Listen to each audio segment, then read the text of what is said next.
Hello everyone, welcome back to my channel. আশা করছি তোমরা সবাই খুব ভালো আছো আর আমিও খুব ভালো আছি। তো চলো আজকের ভিডিওটা শুরু করা যাক। তো এখন বাজে বিকেল 5:30।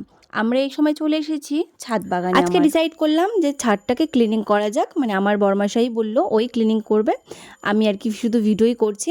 তো ফার্স্টে এই আম দুটোকে কেটে নিচ্ছি, তার কারণ এই আম মানে এই গাছে যে কটা আম হয়েছিল সে কটা গাছের আম আমাদের খাওয়া হয়ে গেছে। তাই গাছটাকে একটু ফাঁকা করে দিলাম, আর গাছটাকে সুন্দর করে শেপ করার জন্য মানে ডালপালাগুলো এদিক ওদিক হয়ে গেছিলো, তাই আমার বর এটাকে একটু দড়ি দিয়ে বেঁধে দিল। আর এই দেখো আমার গাছের ছোট ছোট কতগুলো কমলা লেবু হয়েছে, আর এই কমলা লেবুগুলো কিন্তু খেতে খুবই টক, মানে ভীষণ টক, দেখতে খুব সুন্দর, মানে দেখলেই আর কি মন ভরে যায়, কিন্তু খেতে ভীষণই টক। আর এই দেখতেই পাচ্ছ তোমরা, এখানে কিন্তু পরিষ্কারের কাজ শুরু হয়ে গেছে। আর আমি এবার না বাগানে প্রচুর লঙ্কা গাছ লাগিয়েছি, প্রচুর বলতে 5-6টা লাগিয়েছি, মানে অন্যান্যবার যা লাগাই তার থেকে অনেক বেশি লাগিয়েছি। বাট লঙ্কা গাছগুলোতে প্রচুর লঙ্কা হয়েছে, কিন্তু না বৃষ্টির জল তো আর কি লঙ্কা গাছ সহ্য করতে পারে না, জলগুলো জমেছিল টবের মধ্যে, তাই আমার একটা লঙ্কা গাছ একটু কীরকম জানি ঝিমিয়ে যাচ্ছে। আর তোমরা দেখো আমাদের ছাদের কি অবস্থা, এইগুলো কী জন্য হয়েছে জানো? এইগুলো হয়েছে যে টবের যে মাটিগুলো ধুয়ে ধুয়ে গেছে, এই জন্য লাল লাল হয়ে গেছে, ছাদটা পুরো নষ্ট হয়ে যাচ্ছে। আর এই দেখো এখানটাতে একটা ড্রাগন গাছ লাগিয়েছিলাম, আমি একটা ডাল লাগিয়েছিলাম ছোট, তো ডালটা হয়েছে বড়, বাট কি বলবো মানে যত্ন করা হচ্ছে না, সেই কারণে গাছটার ডালটা নিচের দিকে নুয়ে পড়েছে। এখন এটাকে একটু সাপোর্ট দেওয়া হবে। আর আমার বাড়িতে না প্রচুর তুলসী গাছ হয়, তো তুলসী গাছগুলোকে কিন্তু কেটে ফেলতে হয়, কারণ এখানে সেখানে প্রচুর তুলসী গাছ হয়ে গেছে। আর এখানটাতে তো পেঁপে গাছ লাগিয়েছিলাম, আর এই দেখো এই রঙ্গন গাছটা বিশাল সুন্দর দেখতে, কি সুন্দর ফুল ফুটে থাকে।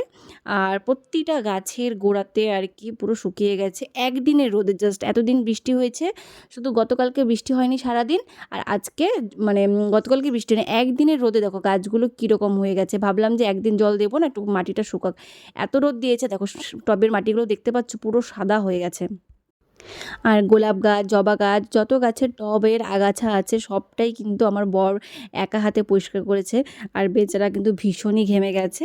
তারপর পাশের বাড়ির একটা দিদি এসেছিলো, ওকে মানে ডেকেছিলাম আমি আর কি, যে একটু আসো আমরা গল্প করি আর কাজ করি। তো ও আসছিলো, ও বলছিল দেখো ফুলগুলো কত সুন্দর, আর আমার বরের দেখো এখানটাতে হাতটা কেটে গেছে বেচারার, আর দেখো মুখের অবস্থা দেখেছো, পুরো নোংরা টোংরা ভরে ঘেমে টেমে একাকার হয়ে গেছে। দেখো শখ করে যদি গাছ লাগানো হয় তার পেছনে কিন্তু প্রচুর খাটতে হয়, এমনিতেই কিন্তু এত ফল ফুল দেয় না, মানে তার পেছনে প্রচুর হার্ডওয়ার্ক থাকে। আর সত্যি কথা বলতে কি আমার বরই কিন্তু এইসব বেশি পরিষ্কার পরিচ্ছন্ন করে, এটা একটু বেশি খেয়াল রাখে এইদিকে, যেহেতু ছাদে জল দিতেই হবে গাছগুলোকে, সেই জন্য আর কি আমরাও একটু দুষ্টামি করে নিলাম। আমি আমার বরকে একটু ভিজিয়ে দিলাম, যে বললাম না তুমি একটু, এত গরম লাগছে তোমার, তুমি একটু স্নান করে নাও। তারপরে সমস্ত গাছকে জল দিয়ে দিলাম। আর আমাদের হচ্ছে ছাদটাকে ঘষতে হবে, এখন তো ছাদটাকে আর ঘষা হলো না, কারণ প্রচণ্ড দাগ ভরে গেছে ছাদের মধ্যে, একটু ব্লিচিং দিয়ে ঘষতে হবে, নাহলে ভালো লাগছে না ছাদটাকে দেখতে। তো যাই হোক, আমি ভিডিওটা এখানেই শেষ করছি, আশা করছি তোমাদের সবার খুব ভালো লাগবে। আর যদি ভালো লেগে থাকে প্লিজ কমেন্ট করো, লাইক করো, আর সাবস্ক্রাইব করে চ্যানেলটার পাশে থেকো। বাই।